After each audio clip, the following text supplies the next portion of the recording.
So yun mga katigma, isang mapagpalang araw po muli sa inyo. Welcome back ulit sa ating munting YouTube channel. So for today's vlog mga katigma, share natin sa inyo yung pagsisits billing natin, kung paano mag-umpisa. Share namin sa inyo yung tamang pamamaraan nito para kahit papano hindi kayo malayo sa eskwela paggawa ng bahay. Kasi kadalasan nangyayari, nagkakaroon ng problema kapag nagta-tiles. Yan, so isa po ito sa pamamaraan para hindi man natin ma-perfect, malisin natin yung pagkakamali natin. So yan, samahan niyo po kami pagkatapos po nitong intro mga kadigma.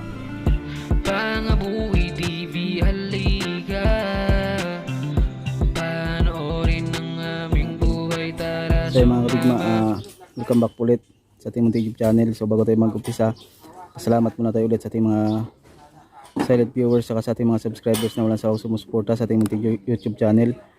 Sa mga bago pa lang po na napadpad at sa mga patuloy na nanonood na hindi pa nakapag-subscribe, anaway i-click nyo po yung subscribe button para mag-update tayo sa video na gagawin natin. So ayan, gaya ng sinabi natin inyo, share natin sa inyo ngayon yung pagsisits belaying. So gaya ng nakita nyo kanina, kailangan first step natin ang gagawin, kunin natin yung floor line yung gagawin natin bahay. So ayan yung mga kadigma, meron tayo dito. So yan yung floor line natin, yung libilasyon natin. Yan, so ito yun. So ito yung pinaka marker natin. So nagsukat lang tayo ng pababa ng 75. So ang nilibil natin yan paikot, ayan na yan yung floor line natin mismo. So nilibil na nila ang kilyang kanina, kung mapapansin ninyo. Yan yung tansi.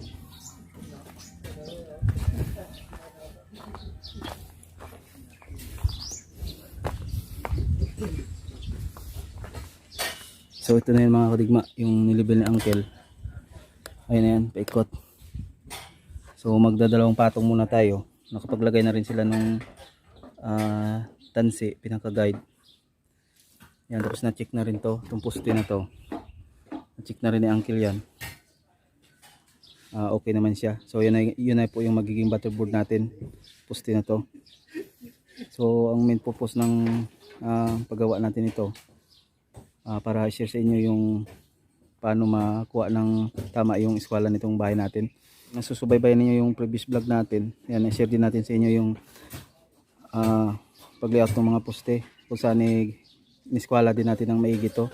Kaso ngayon magsisits belaying tayo, eskwela natin ng panibago, kasi hindi maiwasan minsan nagkakaroon ng problema sa pagtayo ng poste. So double check natin ito. Ito naman ang purpose lang naman ito mga digma, double check para hindi lumala yung problema kapag nag-plastering na tayo. Yan, so kung mapapansin ninyo, nagkaroon tayo ng panibagong marker dito. So yung kasi, yung area na yan, yung poste na yan dyan, tapos yung poste doon, kinuha na natin yan yung sukat nya, tapos sinukat natin to galing doon sa poste na to, dinala natin dito. Yan, so yan yun, yung sukat nyan. Tapos yung poste na yun doon sa dulo, sinukat na rin natin, dinala natin doon. Yun yung area na yan. So magkaparehas na yan. So ang kinuha natin ng eskwela, yung ito, yung area na to, pupunta doon. Yan, pupunta doon. So ito po yun, nilagyan natin ng plywood. Yan, so nasa eskwela na siya ulit. So yung purpose nito, yung mga tansi na ito mga kadigma, itong tansi na yan, saka ito, saka yung pupunta doon, pupunta dyan, yan yung magiging marker natin. Pag stitch belaying tayo doon, dyan lang tayo kukuha ng sukat para doon mag stitch belaying tayo doon, dyan na rin sa sukat. Tsaka yung side na to dito, pag nag stitch belaying tayo ng part na yon, dyan na rin tayo kukuha ng sukat para at least nasa eskwela siya. So yan po kasi nag-cross na may eskwela, so hindi tayo maliligaw dyan kapag yan yung magiging marking point natin. Tapos so nating malibil pala ito mga kadigma, tapos nating malibil yung area natin. Ayan, may libil na doon, paikot yan, meron na tayo. So nagsukat na lang sila uncle ng 22 cm yung sukat niya, kasama na yung mortar doon. Yan, so mag start na tayo ng sit belaying kapag okay na yung halo natin.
So yun mga katikma, bago natin malimutan, first step po nitong ginawa natin, paano natin yung finish floor line natin.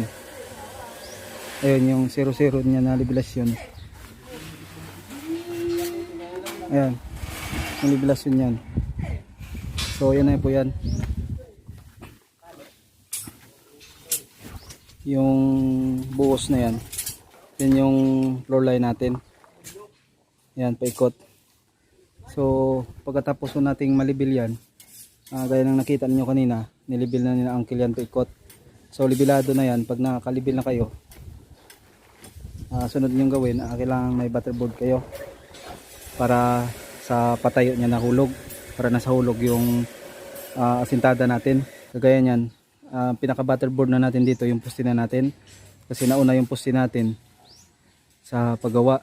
So kung prepared nyo na mauna yung CHB laying bago yung poste, so kailangan may tuwid kayong butterboard dyan. Ito kasi inuna natin para hindi tayo mahirapan, tsaka ito po talaga yung standard na paggawa ng structural. So kailangan nauna yung poste. Ito, ayan, yan na yung pinaka guide natin, yung poste natin. Yan, nasa level na yan. So yung ukat po nito galing sa asintadahan na natin, o di kay sa level na ito, 22 cm po yan mga kadigma. Ayan. So 22 cm to, 22 cm to, 22 cm lang to. So yung laki po kasi ng standard na halupas natin 20 cm. So mas okay po na 22 yung mortar natin, para hindi masyadong makapal. Katamtaman lang kapag nagkaroon tayo ng bakal na bang ito, para sakto lang siya, hindi bubukol yung bakal natin. So yan, samahan niyo po kami, papakita namin sa inyo yung pag-asintada nito mga kabigma.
So yun mga katigma, nakapag-file na tayo ng dalawa. So ang technique po dyan, kapag ito yung halo natin, yung mortar, kailangan Hindi siya masyadong malambot, hindi rin napakatigas. Tsaka ito naman, kapag ito na yung halo natin, kailangan na medyo basa siya para nakasiksik siya, hindi siya ampaw. Yan. Tsaka ito, kailangan na pukpuk natin ng maigi to para sumiksik yung halo natin. Tsaka yung bakal natin, kailangan ay yung abot lang natin mga kadigma kapag nag asintada tayo para tayo masyadong mahirapan. Kaya ito ang ginamit namin dito, 12 inch.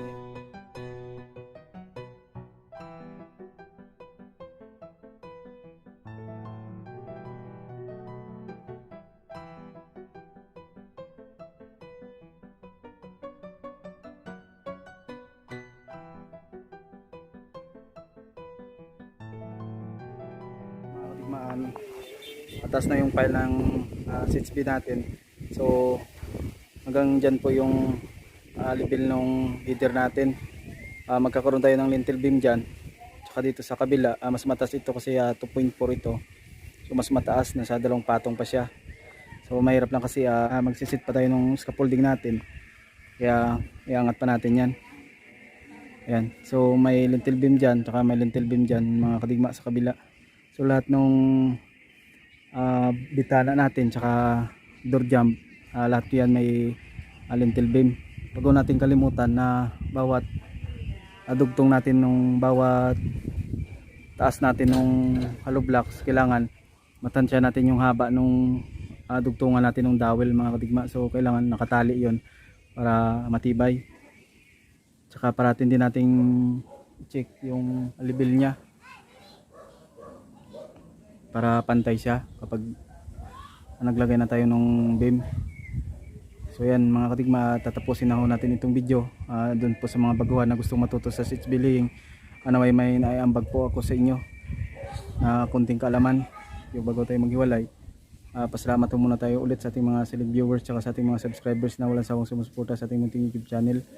At sa mga bago pa lang po na napadpad, may i-click nyo po yung subscribe button tsaka papindin ng all notification bell para maging updated kayo sa mga video na gagawin natin. So yan lang po muna ngayon mga kadigma. Maraming salamat po ulit. Mabuhay po kayo at God bless you po sa inyong lahat.